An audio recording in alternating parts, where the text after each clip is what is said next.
बहुत सारी शूटिंग्स भी की हैं पुणे के साथ। हमारी फैमिली को लेके भी बहुत यादें जुड़ी हुई हैं, तो हमेशा बहुत अच्छा लगता है पुणे आके। वन नाइट स्टोरी है ऐसा दिख रहा है, क्या करेंगे स्टोरी के बारे में? तो आपने सही कहा। आई थिंक कहानी जो है वो बॉम्बे की एक रात की कहानी है। जो रात जब शुरू होती है तब कहानी शुरू होती है और सूर्य उदय से पहले पहले कहानी जो है वो खत्म होती है। इसमें बढ़िया चीज़ ये है कि जैसे एक रेस अगेंस्ट टाइम वाली चीज़ें होती हैं। बाकी आपने जो क्राइम थ्रिलर्स और वैसी देखी होंगी जो गैंगस्टर्स पे और इन सब के ऊपर बेस होती हैं फिल्में, वो थोड़ी सी सहमी हुई उस हिसाब की होती है। ये थोड़ी सी दौड़ती हुई कहानी है, वो उन कुछ घंटों की कहानी है और उस रात को जब अजीबोगरीब चीज़ें होनी शुरू हो जाती हैं और उससे जो है वो, चाहे वो अंडरवर्ल्ड हो, चाहे वो पॉलिटिकल सिस्टम हो, चाहे वो पुलिस हो, सबके सब जो है वो एक तरीके से चौंक जाते हैं कि ये हो क्या रहा है, कौन कर रहा है, कैसे कर रहा है, क्यों कर रहा है। और जब तक उनको पता चलता है कि ये कौन कर रहा है, कैसे कर रहा है, तब तक बहुत देर हो चुकी होती है।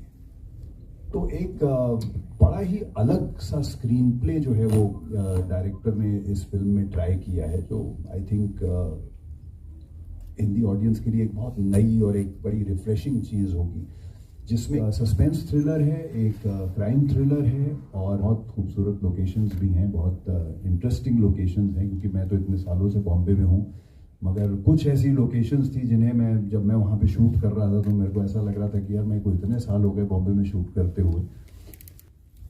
और मैं वापस से यही बात कहूँगा कि आई थिंक अगर आपको ट्रेलर पसंद आया है तो मैं दावे के साथ कह सकता हूँ कि फिल्म इससे 1000 गुना ज़्यादा बेहतर है। और लोगों के लिए तो ऐसी भी होगी जो थ्रिलर्स इंजॉय करते हैं, जो लोग लाइक करते हैं थ्रिलर्स, बैठ के देखना, सब कुछ करना, वो तो शायद दूसरी बार भी जाके देखेंगे, क्योंकि वो जब दूसरी बार देखेंगे तो उनको कुछ और नया उसमें नजर आएगा।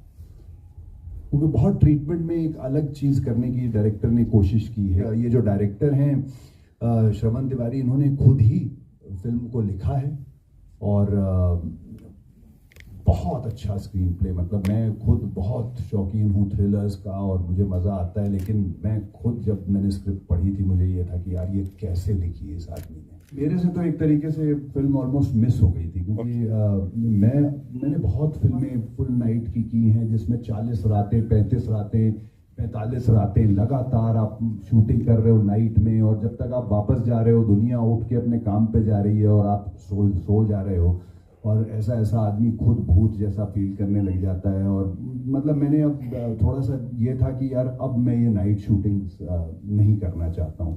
तो जब मेरे पास ये एक आइडिया के तौर पे आया कि एक कहानी है, कोई थ्रिलर है जो एक रात की कहानी है, मैंने कहा अरे वो 40 रातें मांगेंगे तो एक काम करते हैं उसको रहने देते हैं। कुछ हफ्तों के बाद वो स्क्रिप्ट जो है, मुझे स्क्रिप्टें पढ़ने का शौक है, तो मेरे घर पे स्क्रिप्ट्स जो हैं वो पढ़ी होती हैं, जिनकी फ्रेश आई होती हैं, और मैं एक एक करके सब पढ़ता रहता हूँ।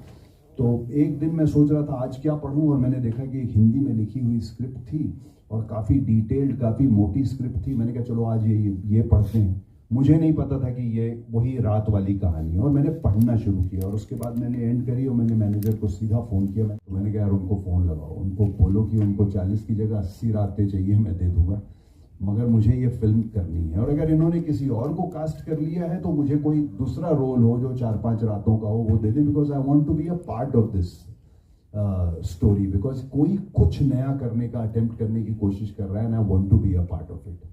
बस वो किस्मत ऐसी थी कि डायरेक्टर उस वक्त के मेनन के साथ एक वेब सीरीज शूट कर रहे थे, तो उसकी शूटिंग ख़त्म करने में लगे हुए थे और तब तक कास्टिंग हुई नहीं थी, और किस्मत से ये कहानी जो है मेरे पास आ गई।